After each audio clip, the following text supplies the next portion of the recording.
Okay, this is going to be a quick off-the-cuff video regarding interaction I recently had with a woman on Twitter named Kristan Hawkins.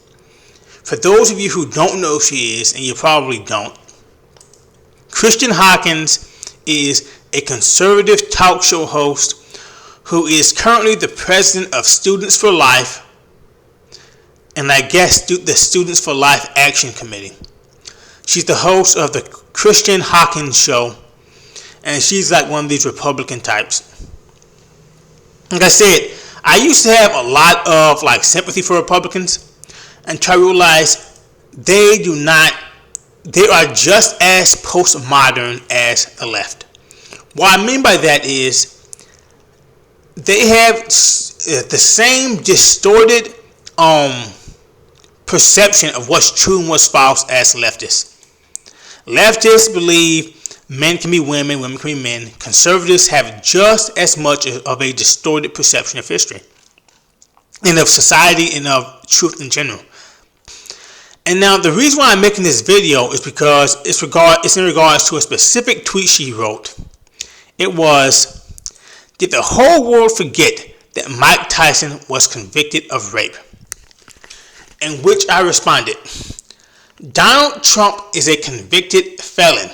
By the way, I was a former Trump supporter, I guess you could say, and I am neutral. I was neutral this election.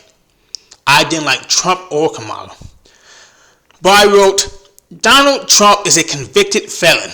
Republicans proclaim to be the party of law and order, yet they chose a convicted felon over a prosecutor. Donald Trump has been found liable for sexual assault, yet your party still voted for him. How is he any different from Tyson?" And this is my really one that hit home on. Republicans pretend to be the party of law and order and of objectivity, of science and reason. Well, you know what I mean, like a reason and objectivity. But this cannot be further from the case. Here she is condemning Tyson. The Mike Tyson's trial was biased as hell. It was so biased. The jury was all white. There's evidence the woman was lying, and there's evidence that he even got railroaded by his own lawyers. And yet this woman is trying to condemn Tyson. Whereas she is the party that champions the founding fathers. The founding fathers were slave owners, rapists, and colonizers. How can you champion the founding fathers yet condemn Mike Tyson? They had sex with slaves. They had sex slaves.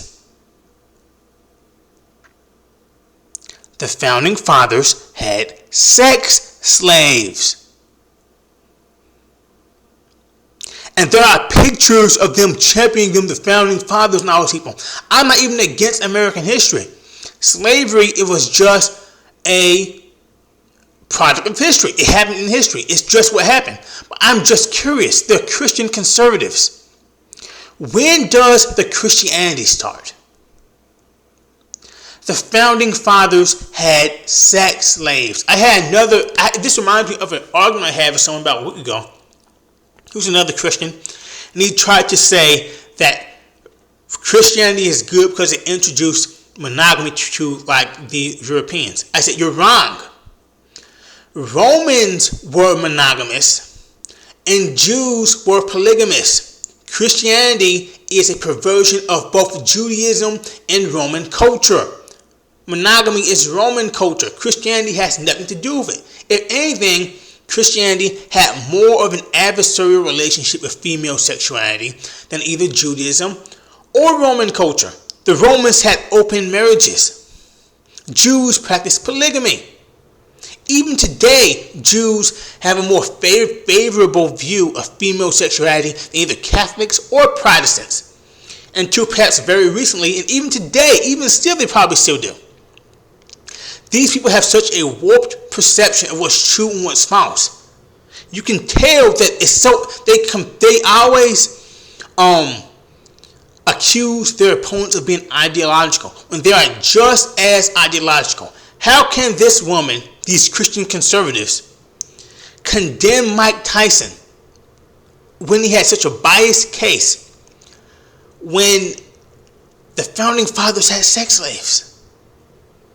Oh, they were a product of a time. But look at what Jefferson wrote in his documents. Even Jefferson admitted that it was wrong. All of them acknowledged that it was wrong. They called it a peculiar institution. So my question is to all these people, when does the Christianity start? And she had an argument with someone in the comment section, and he said, okay, suppose Mike Tyson was guilty. When can he be forgiven? And she said he's guilty for life.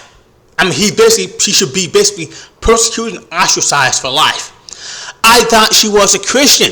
And if Mike Tyson should be persecuted and ostracized for life, if he was supposed to quote unquote is guilty, wearing a scarlet letter for the rest of his days, why do they have such an adversarial relationship with an adversarial stance when leftists do the same to Jefferson and the other founding fathers? They were rapists, slave owners, and colonizers. They literally had sex slaves. Forget slavery. They literally had sex slaves.